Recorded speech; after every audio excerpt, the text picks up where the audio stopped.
42 ಲಕ್ಷ, ಉಳಿದ 165 ತಿಂಗಳಿಗೆ 1.40 ಕೋಟಿ, ಭೂಮಿ ಖರೀದಿಗೆ 69 ಲಕ್ಷ, ಭೂಮಿ ಸಮತಟ್ಟು ಮಾಡಿ ಕಟ್ಟಡ ನಿರ್ಮಾಣಕ್ಕೆ ಸಜ್ಜುಗೊಳಿಸಲು 1.36 ಕೋಟಿ, ದೇವರ ನಿರ್ಮಾಣಕ್ಕೆ 1.5 ಕೋಟಿ, ದಾಸೋಹ ಭವನಕ್ಕೆ 2.8 ಕೋಟಿ ವಹಿಸಲಾಗಿದೆ.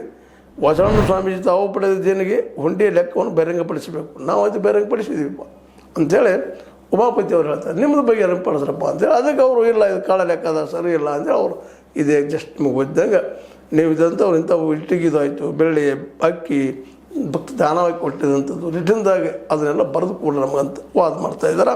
ನೀವು ಸುಳ್ಳು ಹೇಳ್ತಾ ಇದ್ದೀರಿ ಅಂತೇಳಿ. ಹೀಗಾಗಿ ಒಟ್ಟಲ್ಲಿ ಒಬ್ಬರಿಗೊಬ್ಬರು ಆರೋಪ ಮಾಡ್ತಾ ಭಾಳಷ್ಟು ಪರ ಇದ್ದಂಥವರು, ಸ್ವಾಮೀಜಿ ಅವರ ವಿರೋಧ ಇದ್ದಂಥವರು, ಅದು ಸ್ವಾಮೀಜಿ ಪರ ಇದ್ದಂಥವರು ಎಲ್ಲರೂ ತಿಕ್ಕಾಡಿದ್ದಾರೆ. ಅದರಲ್ಲಿ ಮುಖ್ಯವಾಗಿ ಸ್ವಾಮೀಜಿನ ಹೊರಗೆ ಹಾಕ್ತಾರೆ ಅನ್ನೋಂಥ ಮಾತಿಗೆ ವಿರೋಧ ವ್ಯಕ್ತಪಡಿಸಿದಂಥ HS ಶಿವಶಂಕರ್ ಮಾಜಿ ಶಾಸಕರು ಸ್ವಾಮೀಜಿಯನ್ನು ಎಳೆದು ಹೊರ ಹಾಕುತ್ತೇವೆ ಎಂದರು. ಟ್ರಸ್ಟ್ ಸದಸ್ಯರು ಭದ್ರತೆ ಇಲ್ಲದೆ ಮಠಕ್ಕೆ ಬರಲಿ, ಸ್ವಾಮೀಜಿಯನ್ನು ಹೊರ ಹಾಕುವ ಪ್ರಯತ್ನ ಫಲ ನೀಡೋದು, ದೇಣಿಗೆ ನೀಡಿದವರ ವಿವರ ಕಲೆ ಹಾಕುತ್ತೇವೆ.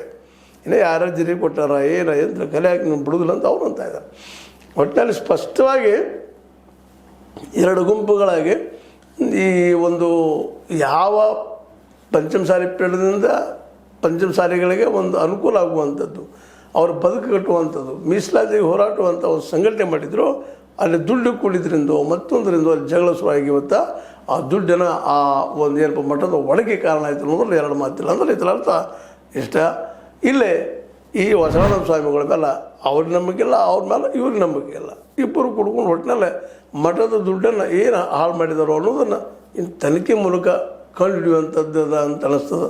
ಅದಕ್ಕಿಂತ ಕೋರ್ಟಿನ ಲೆಕ್ಕಪತ್ರ ಎಲ್ಲ ತೆಗೆದು ಮಾಡಿ ಹುಡುಕಿ ತನಿಖೆ ಮಾಡ್ಸಕತ್ತು ಅಂತ ಒಂದು ತನಿಖಾ ವರದಿ